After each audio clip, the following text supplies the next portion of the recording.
up, everybody? I am back. It's Wednesday. I've got my coffee. Got milk in it today, as you can see. The beans I have right now are so dark that I just can't drink it straight. Okay, so I'm checking out a new one today. I think the song is reasonably new. I've never heard of this artist, but the thumbnail got me, right? This is why I work so hard on my thumbnails, to make sure I really grab people's attention, you know. The song is called MONSTARRR. The artist is ENNARIA. Again, no idea who this is. Never heard of them.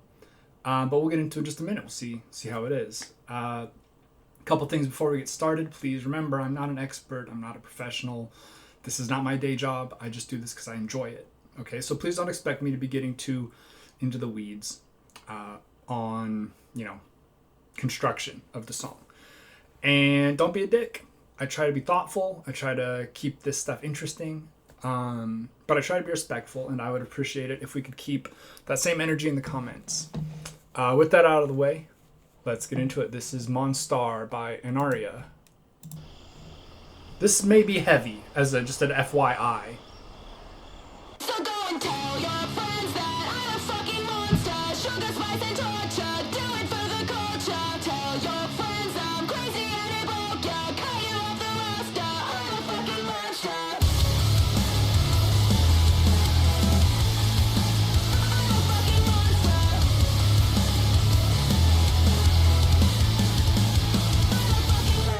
Dropping oxy, feeling foxy. Thick eyeliner like I'm boxy. Blocked your number, dropped your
I thought that was sick. I liked that more than I expected to. Just because, I come into this stuff, I don't know, no idea what the song's gonna be.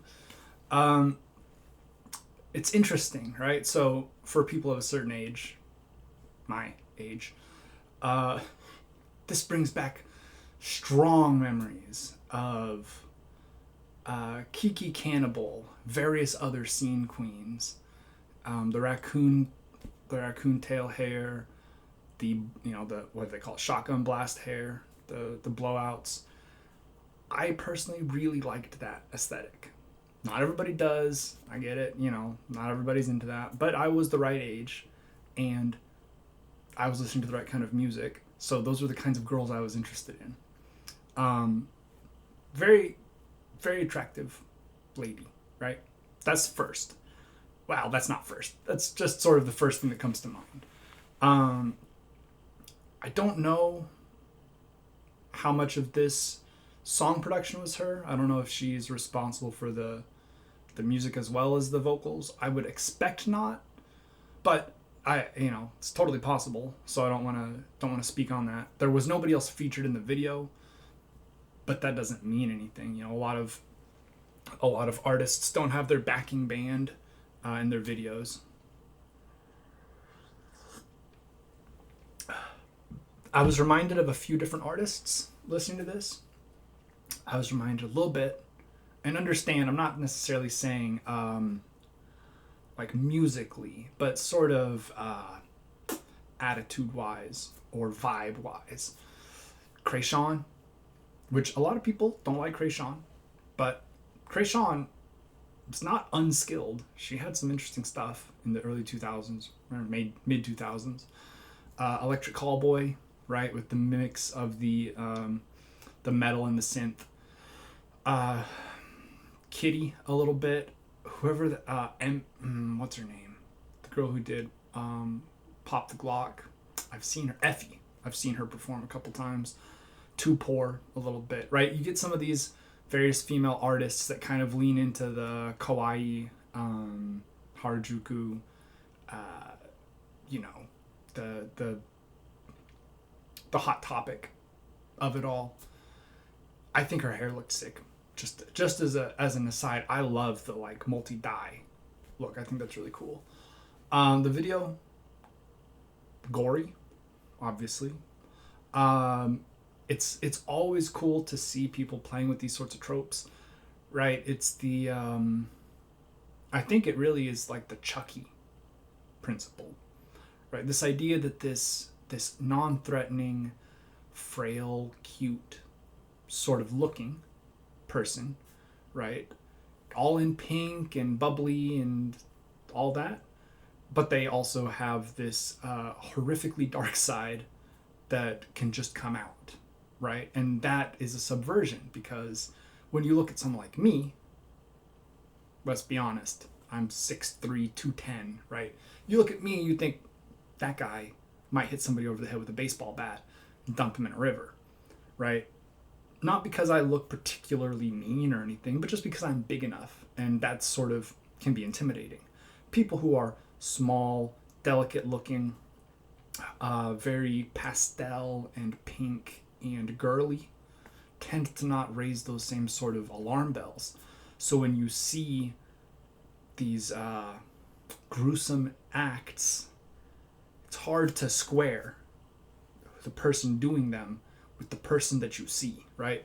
And that can be very effective. I think it was cool. I like Cash. I've talked about Cash now a couple times recently, and she should play with 1-800-PAIN. She should play with Cash. She should play with Thought Squad. She should play with Electric Callboy. She should play with Poppy. All of those bands. That concert would make total sense.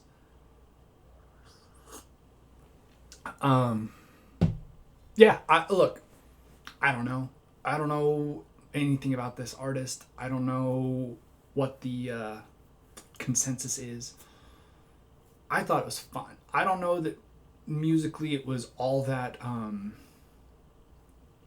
like groundbreaking, right? It's not like Polyphia or Marcin, where you've got these crazy chops on display musically. But it was fun. I did like the bouncing back and forth between the more aggressive metal sound and the sort of more MySpacey synth. I I'm probably gonna go listen to this one again after I'm done here because I really did enjoy it. And there's a pretty good chance you will see another ENNARIA, at least one more.